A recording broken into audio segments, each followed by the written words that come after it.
You know, for centuries, Zen has had this reputation, right? That it's this super complex, almost impenetrable path, something that takes decades of study to even begin to get.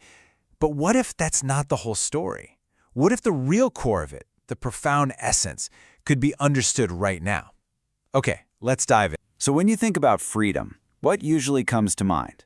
For most of us, it's about getting what we want or, getting rid of all the stuff we don't want. But today, we're going to explore a totally different kind of freedom. One that doesn't come from changing the world out there, but from changing how you relate to it right here inside. All right, so the source for this explainer is pretty incredible. It comes from a practitioner who spent over 30 years completely immersed in Chan. That's the original Chinese word for what most of us know as Zen. And after all that time, he realized his teacher's guidance really just boils down to two core practices. That's it, just two. Not 1,000 complicated sutras or 100 different rituals. The two fundamental practices are, first, detachment from form, and second, living out that very detachment. That's the whole game, right there. And this is the crucial point. This isn't about some intellectual debate or high-minded philosophy. No way. We're talking about a truth that you have to cultivate, that you have to test and realize for yourself, right in the middle of the messiness of everyday life. So, let's start with part one, understanding detachment. This all begins with a really fundamental shift in perception. And everything, I mean everything, hinges on this one critical word: form. Now, in Chan, this word form, or xiang in Chinese, is way bigger than you might think. It's not just a physical object like a chair or a table.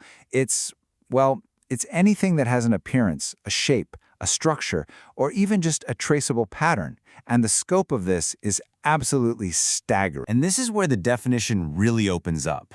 Those thoughts flashing through your mind right now, that's a form. The system of logic you use to solve a problem, also a form.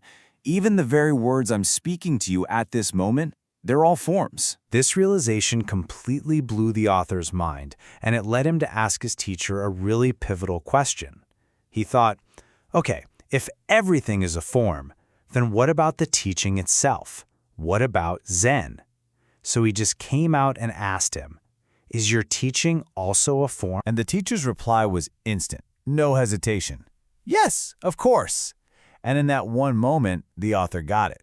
He realized that no idea, no matter how sacred or profound you think it is exempt. Even the path of Zen itself is just another form we can't get rigidly attached to. Okay, so you might be thinking, hold on, if we're supposed to be detached from everything, does that just mean we become cold and indifferent? And the answer is a huge, emphatic no. That's not it at all. True detachment isn't about rejecting life. It's about seeing it with total clarity. It's not about giving up.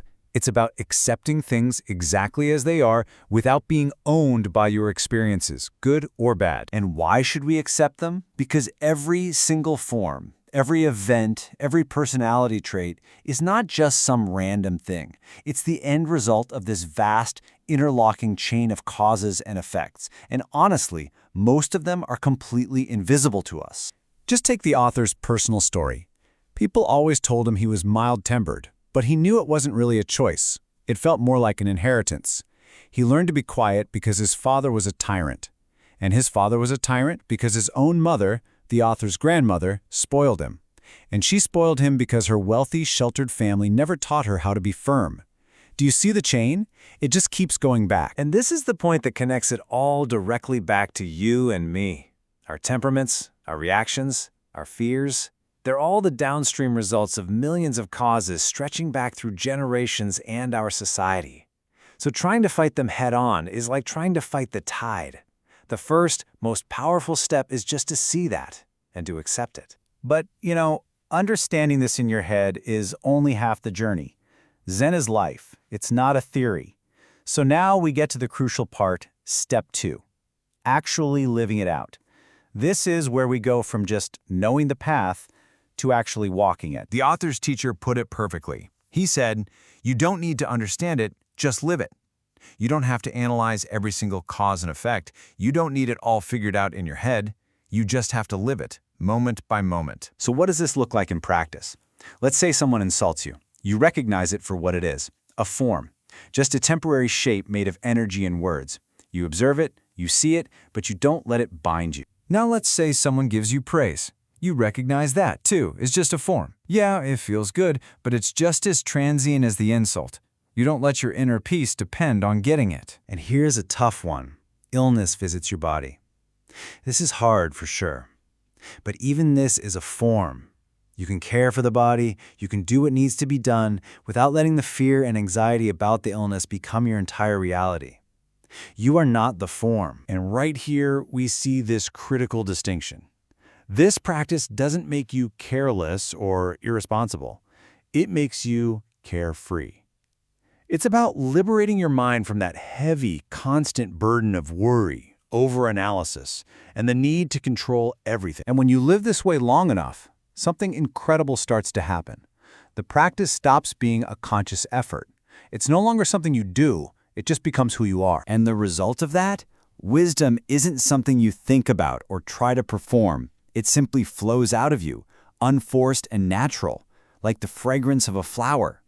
You start to respond to life with a clarity that comes from a place much deeper than thought. So let's be absolutely clear. This entire practice is not about building a wall between you and the world. It's not about retreating from the challenges and joys of being human. It's the exact opposite. It is about being fully, vibrantly present in your life, feeling everything, experiencing everything, but without getting stuck, tangled, and pulled around by it all. This is the heart of Zen freedom, being in the world but not of the world. So I'll leave you with this question. Think about your life right now. A nagging worry, a frustrating person, a recurring thought? What form, big or small, could you practice seeing today, not as a problem to be solved, but just as a passing form in the vast ocean of your life?